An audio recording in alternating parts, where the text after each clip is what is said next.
And as a police officer up here, you become very creative in how you deal with community, and it's important that you don't abuse that. Your first and last name. That's so official. Alex Lewis. Back in the early 2000s, the appearing complaints from these two particular cops, they were using excessive force, and there were so many complaints about them and nothing was being done about it. They finally got kicked out of the community after they insulted chief and council. What do you think of Alex the cop? What do I think about Alex the cop? I met Alex quite a few years back. When he first came to Fort Severn, he was nice, talking to people, getting to know people, meeting people. Interesting, funny, good character. He's very helpful with different situations that we might have. I work as a guard at the detachment too, plus I clean up after them. I'm a janitor there too.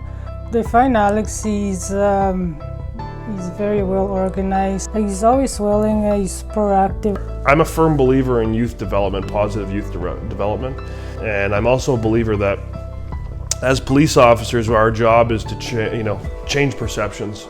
You've identified some of those perceptions earlier, is that there's a perception that there's police brutality, there's a perception that cops eat donuts. There's a lot of perceptions surrounding the job that I do. But I'm a believer that within this community itself, my job is to get out there and start to change some of those perceptions. On a personal, moral, and ethical standpoint, if you feel the need to exert force in order to make your point, then you have failed as an effective leader and as an effective police officer, frankly. Most things can be accomplished just through conversation. During the community meeting with Samoa, you mentioned the lack of mental health services. Do you mind explaining more about that? Yeah, so I brought up what I call the revolving door of mental health here, and that's basically, as police officers under the Mental Health Act of Ontario, our job is to deliver individuals who are experiencing mental health trauma or mental health crisis at that moment. Our job is to deliver that person to a mental health facility so that they can be seen by a mental health professional. Being as isolated and as northern as we are here in Fort Severn, we don't have those readily available and certainly not on hand. We rely quite heavily on the nursing staff that's here, who may or may not be trained in that. Further to that, they're not able to actually conduct what we call a form, which is having somebody admitted to a mental health facility on a 72-hour hold so that they can be observed and hopefully some determination made on whether or not that person is in need of further mental health. I certainly don't feel that it's right that when we have the crisis across Canada that we have with mental health related to youth and teen suicide, I don't think that it's right that by the time that I'm finished my shift, those people are shipped out of the community to go see a mental health physician, only to be back 3 days later, and for me to deal with them again. I can't stick somebody in my cells all the time when and it's not right for them either. I shouldn't be sticking somebody in my cells who's suicidal. There's risk of them doing that while they're in my custody. Lack of mental health services, that is a big obstacle. If somebody needs help, all they can do is rush them to the clinic or put them in jail.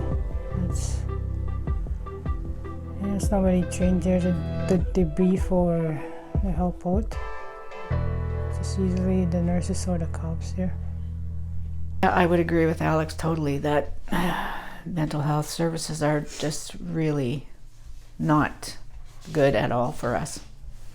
Lots of times if we're having a mental health issue with someone here in the community and we manage to medevac them or send them out for counseling, they're seen in the hospital or the emergency, and then they're released and then they're back here without getting the help that they need.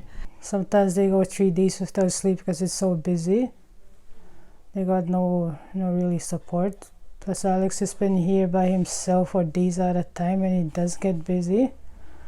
So if he has somebody in the cell, like say if he has somebody in the cell doesn't have a guard and he gets another call, he can't leave.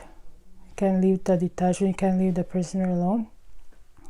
I started, I actually worked in politics, so I started working for a city councillor as community relations initially, and then that role kind of changed into media and communications. And then last but not least, I ran what they call a business improvement district. So I represented politically, I represented 330 businesses for 7 years before I became a police officer. People I think often think I'm out there and I'm discussing and talking with people all the time. I'm seen out there all the time talking with different youth community groups, this, that, and the other. Part of that is for my own mental health, right? I mean, if I locked myself in my police station 24 hours a day and just responded to calls, and the only time that I got to deal with people was when it was negative, when it was always bad stuff. You have to ask yourself, what kind of police officer would I be, and how would I be dealing with those calls effectively if I didn't have the background on a lot of those people? So it's not as, like I said, there's nothing stopping me from locking myself in my police station and just responding to calls, but that's not what I'm interested in doing, right? If you're here to, excuse the cliche statement, but if you're here to serve the community, well then you best be getting involved with the community. I would say like he's trustworthy, the people know him in the community now, and he's reliable, and he's outgoing, and he takes his job seriously, being a NAPS officer. You can trust Alex. Like these cops now, they're not supposed to give out any information if they're talking to somebody. He has been willing to help out with community events, so if asked when he has the time.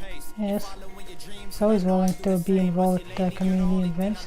So I'm excited to see what kind of new stuff he'll bring into the community with the JCR patrol. The JCR program, there's a lot of aspect of it that has to do with going out on the land. There's a lot more to it than just conducting search and rescue, right? When people go missing or anything else, it's about survivalist skills. I come from an army background. I'm a believer, especially in a community as small as this, is that who I arrest today might be my backup tomorrow, right? And who I provide CPR to or first aid services to today might end up having to do that to me tomorrow.